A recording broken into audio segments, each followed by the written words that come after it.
Hmm, laisse-moi voir. C'est ici. C'est le Outline Maps of the World en braille. Je suis aveugle depuis la naissance. Mon partenaire m'a donné cet atlas en 2008. J'ai étudié les relations internationales et il savait qu'il était très important pour moi de comprendre les formes des pays. Ce volume me donne une image très claire de la situation des pays par rapport aux autres, de la taille et de la forme des frontières ainsi que d'autres caractéristiques comme les montagnes, les rivières, les océans et les lacs. Je reviens toujours à cet atlas quand quelque chose d'important se passe dans le monde, comme la guerre en Ukraine. Le titre de ce documentaire est « Qu'est-ce qu'une incapacité à lire les imprimés ?» Je m'appelle Daniela Levy Pinto. Je suis une femme à peau claire avec de longs cheveux bruns bouclés. Je suis la directrice du NNELS, National Network for Equitable Library Service. Voici le site web.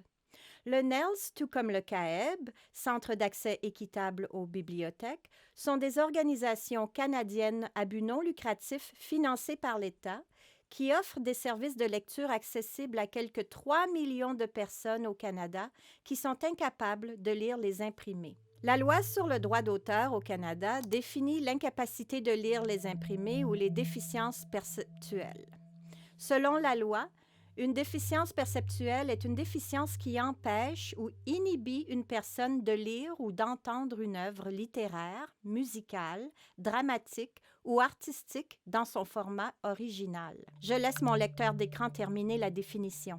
Une déficience grave ou totale de la vue ou de l'ouïe ou l'incapacité de fixer ou de déplacer ses yeux. B. L'incapacité de tenir ou de manipuler un livre. Ou C. Une déficience liée à la compréhension. La loi canadienne sur le droit d'auteur permet à des organismes comme le NNELS et la CDE de créer des versions accessibles de contenus imprimés traditionnels, par exemple en les reproduisant dans des formats alternatifs comme le braille. C'est ce qu'on appelle la remédiation. Les méthodes de remédiation, comme la numérisation d'un livre imprimé et sa conversion en format numérique, permettent aux personnes incapables de lire les imprimés de lire à l'aide d'appareils numériques comme les ordinateurs ou les smartphones.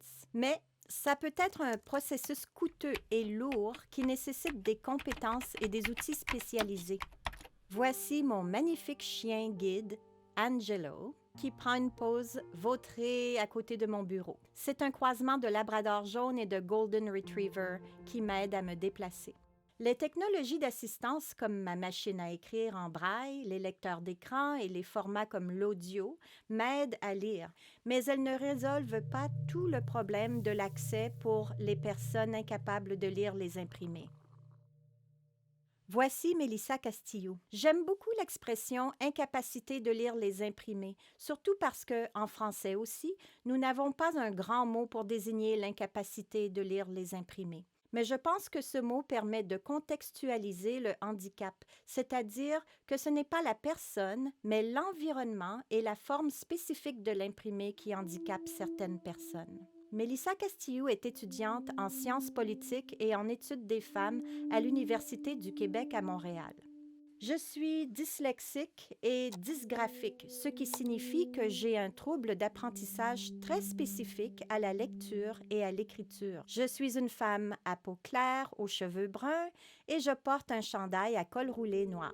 Pour les personnes souffrant de troubles d'apprentissage, la tâche de décoder les mots et les phrases n'est pas automatique. Je dirais qu'un lecteur dit traditionnel lirait son livre et oublierait presque qu'il est en face de son livre.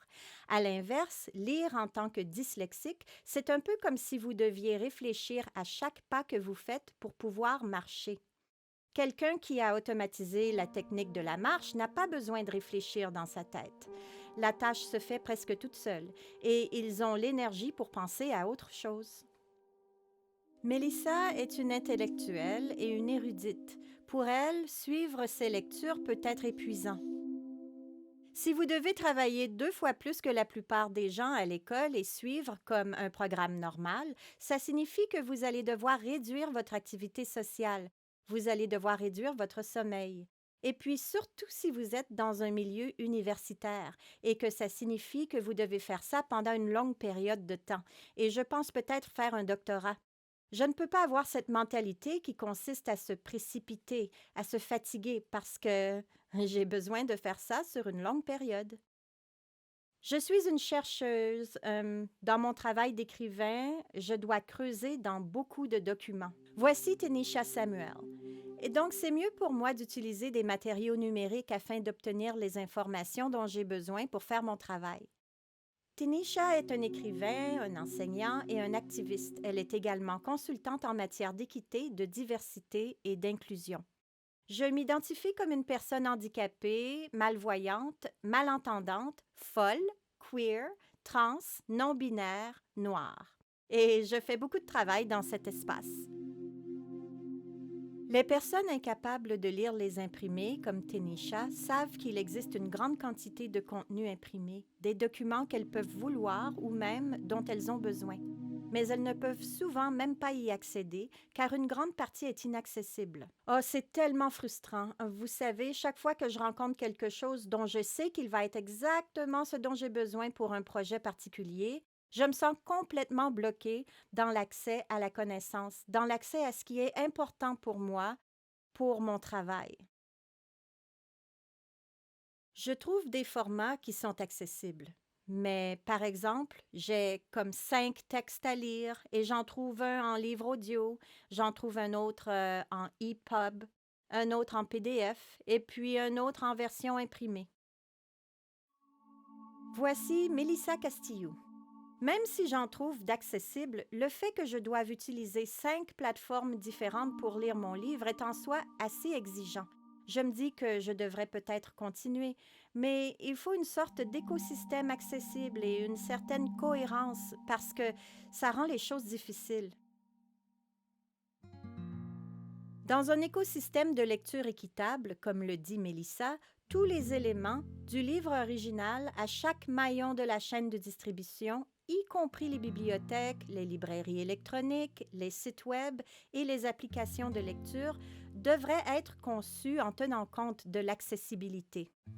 Dans un tel écosystème, le contenu serait né accessible.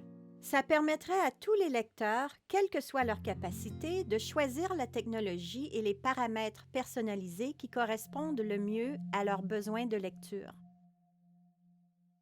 Je lis en utilisant des dispositifs d'accessibilité tels que je vais utiliser mon téléphone, mais je change la couleur. Ainsi, j'ai un fond noir et des lettres qui sont blanches pour qu'elles ressortent. Et puis, je peux zoomer de très près. Lorsque le contraste est vraiment net, je peux lire plus facilement. Sans ça, je ne peux pas lire les mots et lorsque c'est possible, j'utilise parfois un programme qui peut lire pour moi ce qui se trouve sur un site ou sur un écran.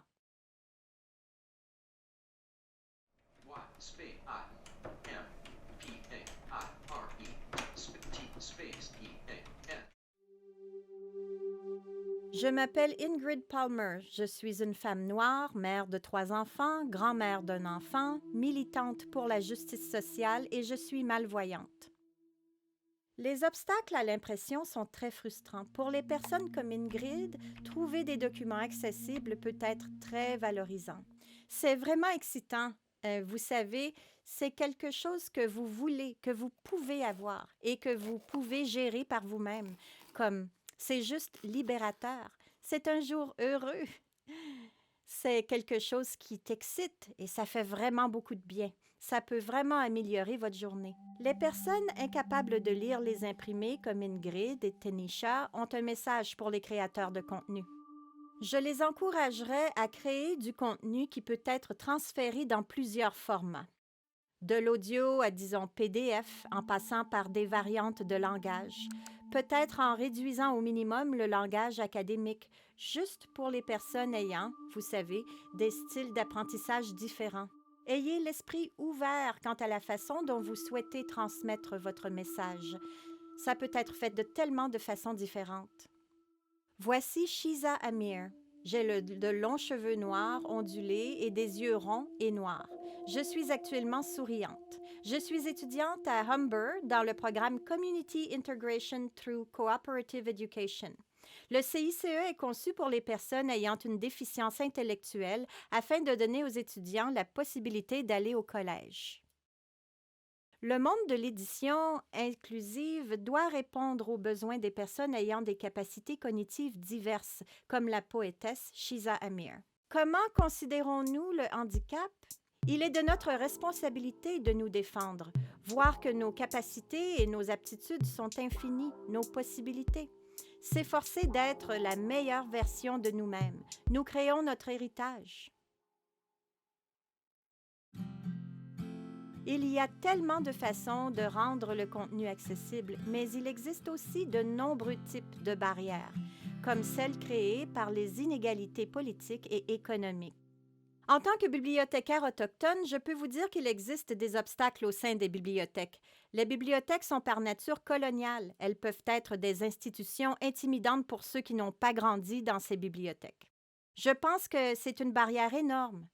Voici Colette Poitras. Je pense qu'il y en a d'autres. Par exemple, il y a des barrières de connectivité au sein des communautés indigènes. Et bien sûr, pour beaucoup de ces ressources accessibles, il y a des coûts impliqués. Ce sont des obstacles pour ceux qui sont dans la communauté. J'aimerais commencer par me présenter de manière autochtone ou métisse. Je m'appelle Colette Poitras. Je suis une femme métisse de race blanche qui a des racines profondes dans les régions métisses de Rivière-Rouge, Batoche et de Saint-Paul, et je ne suis pas incapable de lire les imprimés. En tant que personne ayant une incapacité à lire les imprimés, une incapacité que je ne peux pas cacher, j'apprécie le travail des bibliothécaires comme Colette qui savent que la divulgation d'une incapacité peut parfois être difficile. Il y a des gens qui ont des handicaps cognitifs comme la dyslexie ou les troubles d'attention qui rendent difficile la lecture des imprimés traditionnels ou la maladie Parkinson, la sclérose en plaques. Et puis, il y a des obstacles physiques parfois comme le syndrome du canal carpien. Et bien sûr, il y a aussi la perte de vision. Et je parle en tant que bibliothécaire, mais si les bibliothécaires ne sont pas au courant de toutes les options disponibles, il est difficile pour les gens de les identifier ouvertement, parfois, et de les défendre. Je pense que c'est là que le personnel a une responsabilité, un peu comme une croisade d'informations que tout le monde devrait savoir que ces ressources existent. Et puis, une fois que les gens sont au courant, ils peuvent être plus à l'aise avec l'autodéclaration. Voici Adam Cahoon, un militant des droits des personnes handicapées qui se déplace en fauteuil roulant. Je suis un artiste, un cinéaste et un testeur de technologie. J'ai une infirmité motrice cérébrale et je suis incapable de lire les imprimés car je ne peux pas manipuler le papier pour utiliser le mot imprimé. C'est à cause de la dextérité limitée de mes mains que je ne peux pas non plus écrire et je suis un dactylo très lent. Donc, ça affecte aussi ma capacité à travailler avec les mots imprimés.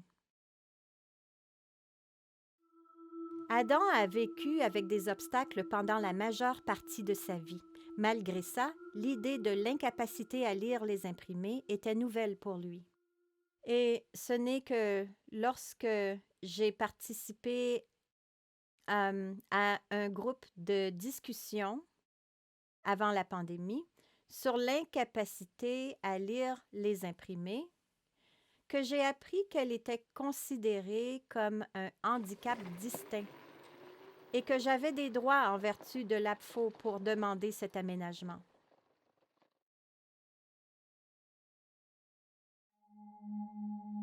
La LAPFO est la loi sur l'accessibilité pour les personnes handicapées de l'Ontario. Je vais régulièrement à l'église et j'y vais encore pendant la pandémie sur l'Internet. Mais quand j'allais à l'église en personne, le plus gros problème que j'avais, c'était de suivre ce qu'on appelle la liturgie, c'est-à-dire les prières et les autres choses qu'on récite à l'église, parce que c'est dans un bulletin imprimé. Adam ne peut pas manipuler le papier, donc suivre la liturgie était difficile. Au début, il avait une certaine hésitation dans son Église sur la façon de passer au numérique, mais ensuite la pandémie de COVID-19 a frappé et tout est passé en ligne, y compris la liturgie. Je ne pense vraiment pas que Dieu se soucie vraiment de la façon dont nos yeux regardent lorsque nous lisons sur des notes de toute façon. Les formats numériques et les technologies d'assistance peuvent aider à surmonter les obstacles et à rendre le monde plus accessible pour tous. Mais lorsque la conception est mauvaise ou négligée, elle peut en fait aggraver les choses. Voici Adam Cahoon qui essaie de lire une plaque sur une œuvre d'art public de Toronto. Toutes les plaques contenant les informations sur les œuvres sont en fait intercalées dans le sol,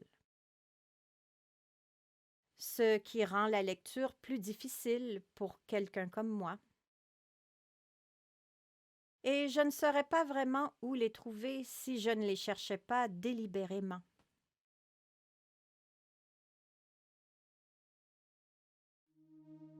Une conception irréfléchie peut rendre difficile la participation des personnes incapables de lire les imprimés à la vie culturelle. Pire encore, elle peut également nuire aux activités quotidiennes essentielles. Voici Ingrid Palmer. Je fais mes opérations bancaires dans la même institution depuis longtemps. Et quel que soit l'établissement dans lequel je me rends, je suis très familière, ou je l'étais, avec les machines. Je savais quel bouton toucher pour faire un dépôt, un retrait, ou si je voulais vérifier le solde de mes comptes ou payer des factures. Je faisais tout ça de manière indépendante, sans aucune aide. Et un jour, je suis allée à la banque et, oh, surprise, ils avaient remplacé les machines par de nouvelles machines. Et c'était affreux.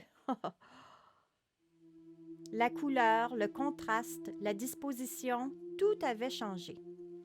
C'est un autre exemple qui montre que lorsque les organisations procèdent à une mise à jour, elles n'ont pas un état d'esprit universel. Elles ne pensent pas à tout le monde. Les personnes handicapées ont besoin que les créateurs de contenu et les concepteurs pensent à elles. Nous avons besoin que vous gardiez à l'esprit les nombreuses façons dont la conception des livres électroniques, les plaques de musée, les sites web ou des technologies numériques peut devenir excluante et handicapante. Finalement, Adam s'est rendu sur Internet et il a trouvé des informations accessibles sur une sculpture publique qu'il aime beaucoup dans un parc voisin. L'œuvre est officiellement sans titre, mais les gens du quartier l'appellent Lamppost. J'adore cette sculpture. Je l'aime parce qu'elle s'illumine la nuit. C'est un tas de différents lampadaires et ils sont tous de styles différents. Et donc, ça montre qu'il y a une variété de choses qui sont là ou qui étaient là avant dans la ville.